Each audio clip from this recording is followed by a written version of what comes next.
bueno, de una vez te digo, no entiendo qué es lo que tiene la pregunta 2 porque, o sea, no sé si es tema de traducción o qué, pero me dicen unidades británicas.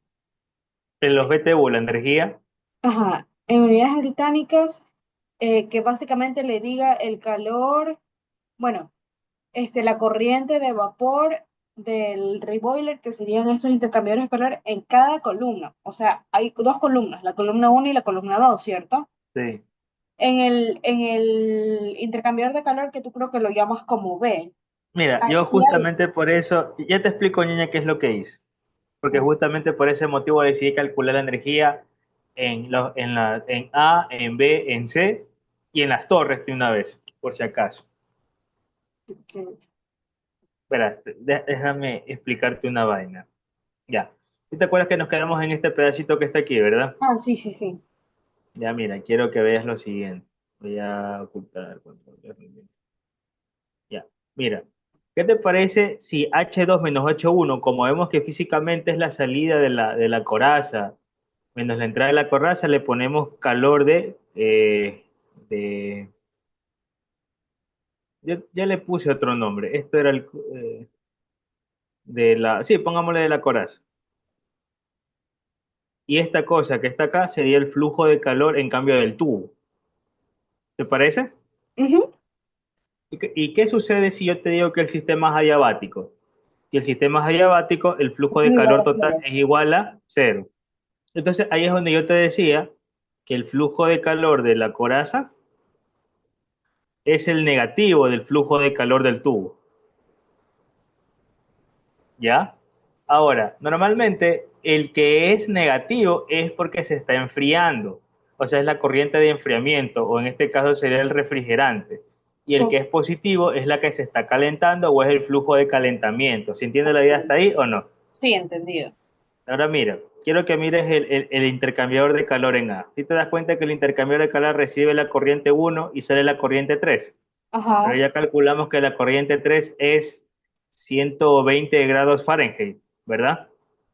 Mm. Entonces la corriente 1 y la corriente, o la que es la misma que la corriente 3 se está calentando. Ajá, Entonces sería que el flujo de calor de la coraza tuviera que ser positivo porque se está calentando, ¿verdad? correcto.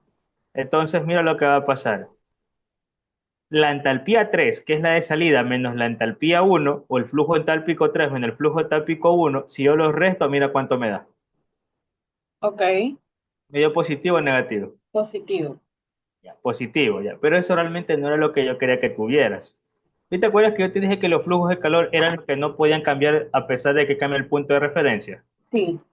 ¿Y te acuerdas que mira que esta cosa se calcula por la resta de estas dos componentes y esto está programado en el Excel? Atención Ajá. con lo que voy a hacer. ¿Qué pasaría si yo cambio la temperatura de referencia? ¿Tú crees que el valor que está aquí abajo va a cambiar o no va a cambiar? Yo creería que sí. No debería cambiar. La teoría nos dice que no debería cambiar eso. Hagamos el experimento. ¿Qué te parece si pongo 60? Mira, cambian las entalpías, pero no cambia esto. Ah, ok.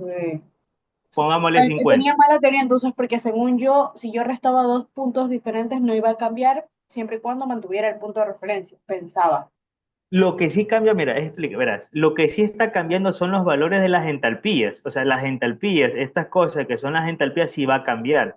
Ok, Si aquí yo le pongo 40, por ejemplo, cambian los valores de estas cosas. ¿Ok? ok, O sea, estas cosas son las que pueden cambiar.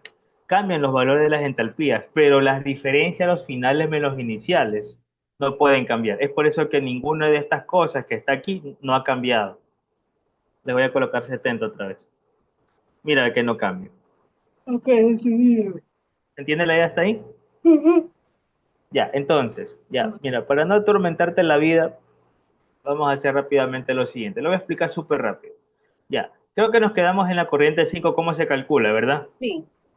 La corriente 10 es el mismo dato, pero la Ujú. corriente 10 está en 230. Entonces solamente el sileno está en estado líquido, por así decirlo.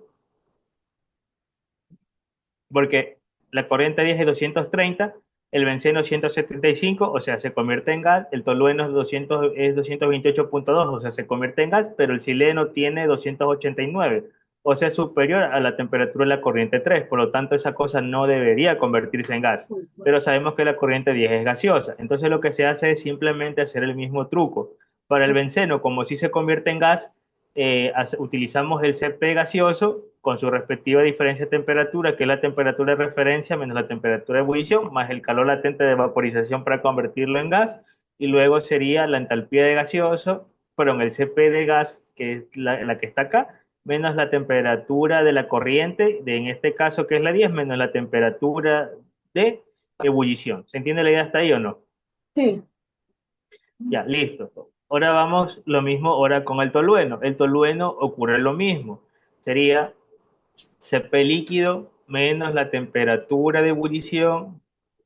Perdón, es el flujo másico. Siempre empieza con el flujo másico, porque ya estas cosas están calculadas con el flujo másico. Ahí sí. Bueno, el flujo másico ya, multiplicado por el CP de líquido por menos multiplicado por la temperatura de ebullición menos la temperatura de referencia más la entalpía de qué cosa, ñaño, la entalpía de vaporización. más que la multiplicación del CP gas por la temperatura de la corriente menos la temperatura de ebullición. Y Ok. finalmente el último, que es el Esas son las sileno. le sumo la entalpía de vaporización. Correcto, se Sería, acabó. escúchame, sería la temperatura de la corriente menos Ujú, la temperatura de referencia, ¿no? No, ahí no, correcto, sí, más la entalpía de vaporización. exactamente. Ok, Más perfecto. la entalpía de vaporización. Ahora, vamos a hacer finalmente ya la última parte del ejercicio. Ahora, ¿qué se hace con estas corrientes? Por ejemplo, la corriente 12. Mira, la corriente 12 parece que está en una contradicción porque se supone que está en 230, pero debe ser líquida. Ya. Lo que vamos a hacer es lo siguiente. Ya, para resumirte la mida. Mira, yo sé que en teoría el benceno a esta temperatura debería convertirse en gas. Sí, ¿verdad? Sí. Porque pasa por su temperatura de ebullición. ¿Sí o qué? Ajá. Pero lo que sucede es que el benceno,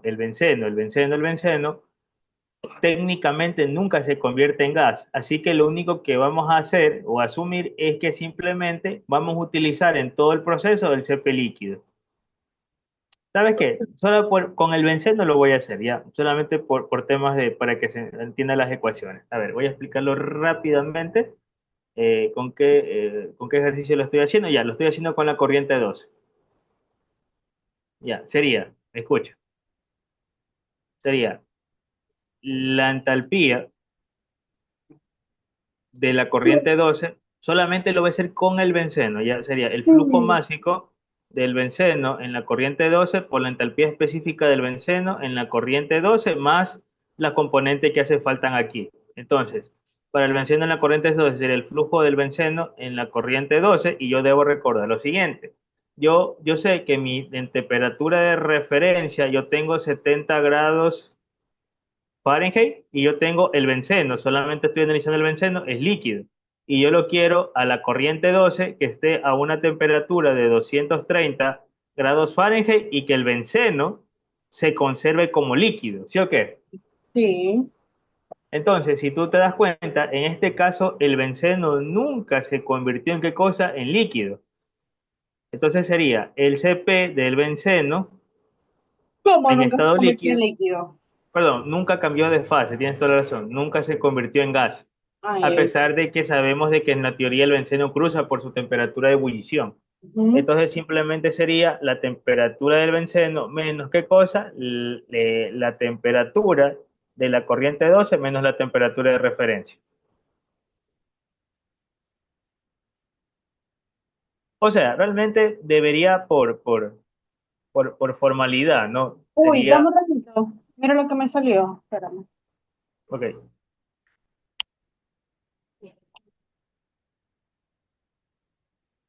Podemos, déjame ver si está grabando. Sí, sí, sigue grabando. Podemos cerrar la sesión y esperar 5 minutos a ver si se guarda esta grabación. Es que me salió eso. Que Zoom no está respondiendo. Ya está bien.